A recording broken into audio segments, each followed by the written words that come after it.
Hey everyone, welcome to chapter 14.8 on Legrange multipliers. And this chapter is the last section I'm going to cover in chapter 14. So we'll be moving on away from partial derivatives into integration after these next few videos. And chapter 15 is integration, chapter 16 some BS, and then we're going to be done with 114. So 14.8 Lagrange multipliers is probably one of the most important sections in all of 114. There are a few reasons. First of all, if you're just taking 114 for the grade, this is something that's going to for sure be on your final or for sure be on a midterm. Like for sure. And the next thing is constraint optimization, such as Lagrange. If you're doing any kind of like computer science where you have optimization involved, or you're doing like econ, where you just take Lagrange multiplier optimization problems for days. Um, there's a lot of applications outside of just this class for Lagrange multipliers. So the plan for this section then, before I jump into this problem on the screen, is we're going to talk about absolute extrema in a closed region, like I did before in that 14.7 video, except now our boundary isn't going to be some straight lines, as you can read that problem on your screen right now.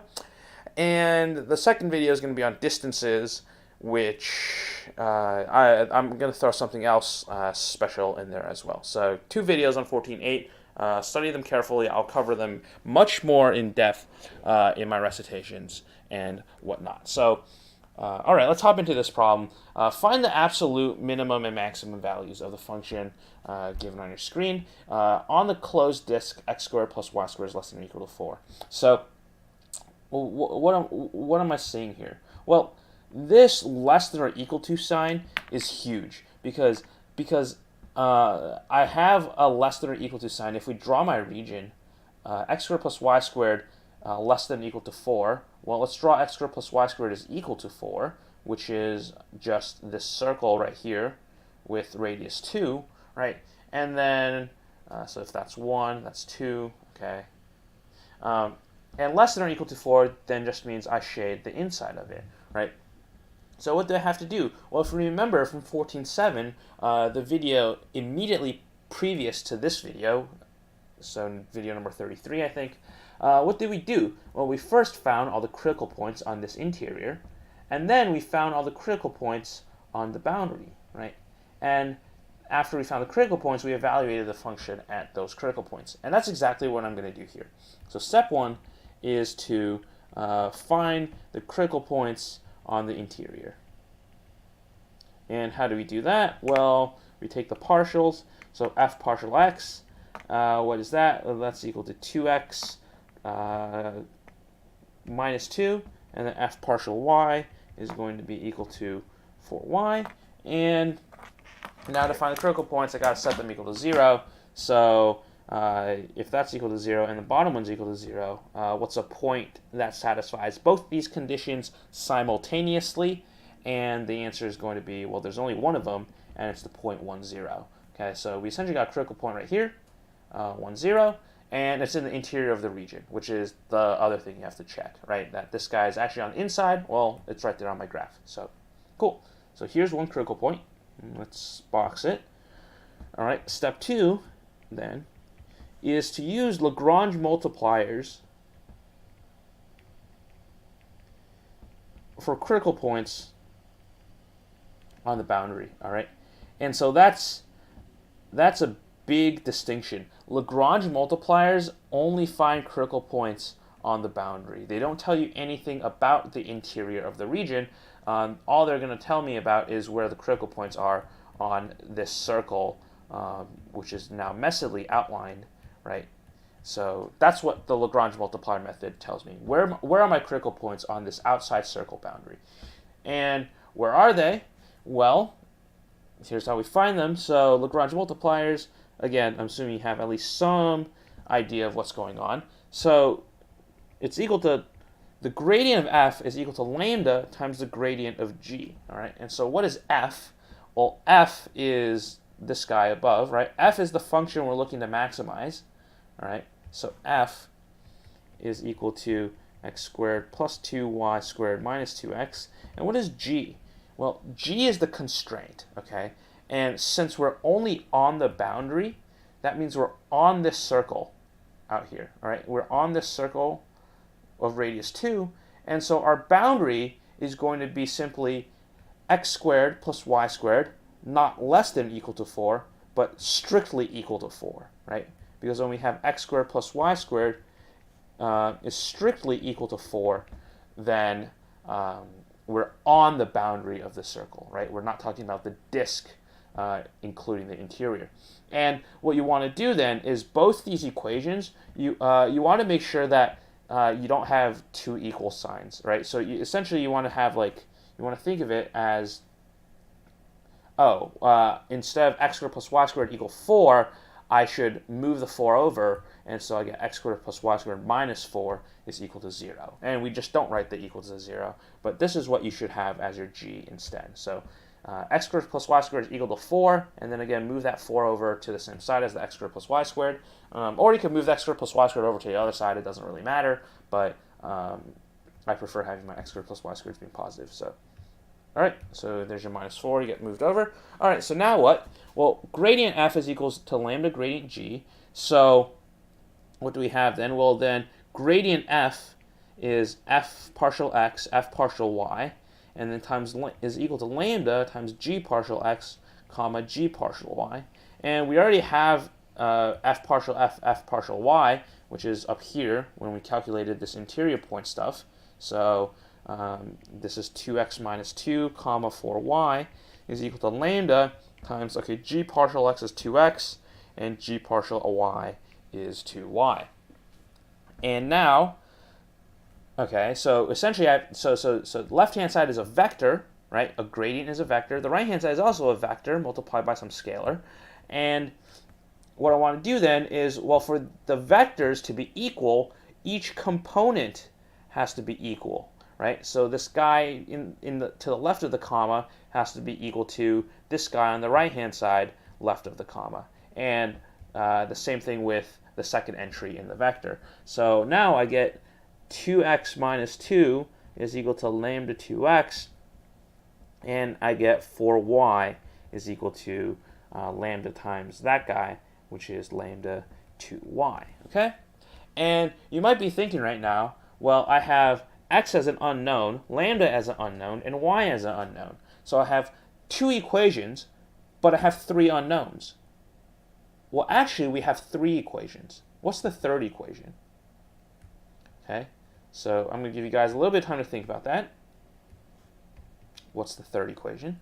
Well, the third equation is always going to be the constraint, okay? So this guy right here, right, remember how I actually moved this guy, the negative 4 over. Our third constraint is going to be x squared plus y squared is equal to 4, which is the constraint, all right? So I got one equation, I got two equations, and then here's my third equation. So these are the three equations I get to use in solving the system of equations. All right, so don't forget the constraint. And now, this is a part where, simply put, just more experience with Lagrange multiplier problems will help you get better at these types of problems. So what do I do? Well, what would I do in this situation? Well, clearly, the second equation seems like I can actually solve something really interesting. And by interesting, I mean, okay, if I divide both sides by 2y, right, I get lambda is equal to 2. Wow, that's really nice, right? Lambda is equal to 2 if I divide by 2y on both sides. And so, okay, so then what happens is, if I look at the lambda is equal to 2 case, now I get 2x minus 2 is equal to 2, right, times 2x, because lambda is equal to 2. And then, well, 4y, the second equation doesn't really do anything. And then the last equation is still x squared plus y squared is equal to 4. Right, because I used the second equation to solve for lambda, so I'm not going to use it again here. Okay, and then over this guy then becomes 2x minus 2 is equal to 4x, And solving for x, I get x is equal to negative 1. Okay? And now I need to solve for y, right? Because then the point x comma y after will give me, so the point x comma y, I have x, and solving for y, I'll get the critical point, right? So yeah, I just lost starting there, but x comma y will be my critical point, and so now I need to solve for y. And how do I solve for y? Well, I got x squared plus y squared is equal to 4, and so now I just plug in negative 1 into here. I get negative 1 squared plus y squared is equal to 4, and so y squared is equal to 3, and y is equal to plus or minus root 3, okay? So this lambda equals to 2 case gets me 2 critical points. It gets me negative 1 comma negative root 3, and it gets me negative 1 comma positive root 3, all right? And these 2 points then are on my boundary, right? We literally use the boundary equation, which is this guy, to find these critical points, all right? So I know for sure that these points are on my boundary. Okay, so now I got 3 critical points. And it's tempting to say that we're done here, all right? It seems like we're done, but we're not actually done, all right? So pause this video and try to figure out why we're done. We're actually missing one case here. And what did I do that requires another careful examining of? I'm going to give you a hint. I did it up here, okay? All right, so hopefully pause the video, gave it a little thought. I mean, these little pop quizzes are actually very helpful because when you actually try to think of what's going wrong, it helps you learn this stuff much faster. And the problem's right here. The problem's right here. Okay. What did I do to solve for lambda? I divided by 2y. But what is my explicit assumption then? Or not my explicit, but my implicit assumption when I'm dividing both sides of this equation by 2y, right? I just divided both sides by 2y, and that means I could solve for lambda. I'm assuming that y is not 0, because otherwise, if y were 0, this division is undefined, right? I'd have 0 in the denominator, and there's no way in hell that I would be able to get lambda equals 2 that way. So the other case that we need to check is going to be the y is equal to 0 case, right? And this is very easy to check because if I have y equals 0, I can just go straight into the third equation, x squared plus y squared is equal to 4, plug in y is equal to 0, get x squared is equal to 4, right, using y equals 0, and then I get x is equal to plus or minus 2, and so I get 2 critical points, 2 comma 0, or negative 2 comma 0, and then 2 comma 0, okay? So again, why do I have this y equals 0 case? Because over here, this is assuming that y is not equal to 0, all right? And that's how I get lambda equal 2. So now, I have these 2 critical points as well, so I have 5 critical points. Step 3 is to evaluate the function at all 5 critical points. Evaluate f at crit points. All right, so I have f. All right, so f of x comma y is equal to x squared plus 2y squared minus 2x. All right, so we're going to bring that back. And what are my crit points? Well, f, remember, there's a critical point on the interior, which was this guy up here, 1, 0. So f at 1 comma 0 is going to be equal to 1 plus 0 minus 2, which is negative 1. All right. Now I have f evaluated at the first pair of points on the boundary, negative 1 comma negative root 3. All right. And what is that? That's 1 plus 6 plus 2. All right, and that's equal to 9. And then I got f at negative 1 comma positive root 3, which is also 1 plus 6 plus 2, which is 9. Okay? And then finally, I got these 2 last critical points from the y equals 0 case. And so now I have f at negative 2 comma 0, which is 4 plus 0 plus 4, and that's 8. And then I got f at 2 comma 0, which is 4 plus 0 minus 4, which is 0. All right. So where's my absolute minimum? my absolute minimum is right here.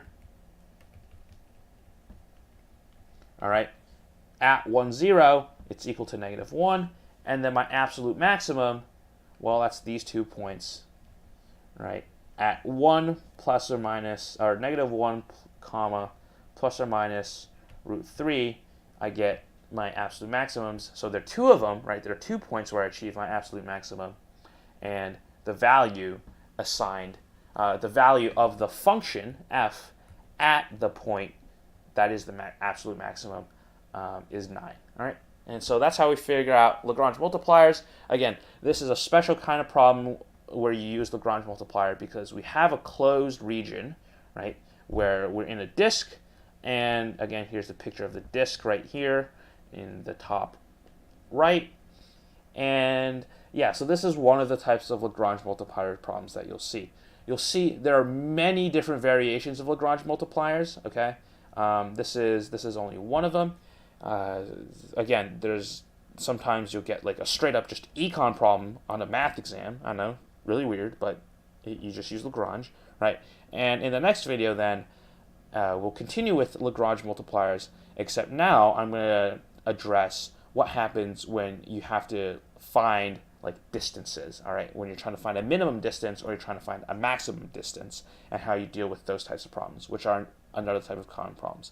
And again, Lagrange multipliers have a very broad range of like problems that they'll ask on the exams. So any other cases, or a lot of the other cases, I'll cover in my recitations and review sessions and so forth. So see you guys next video.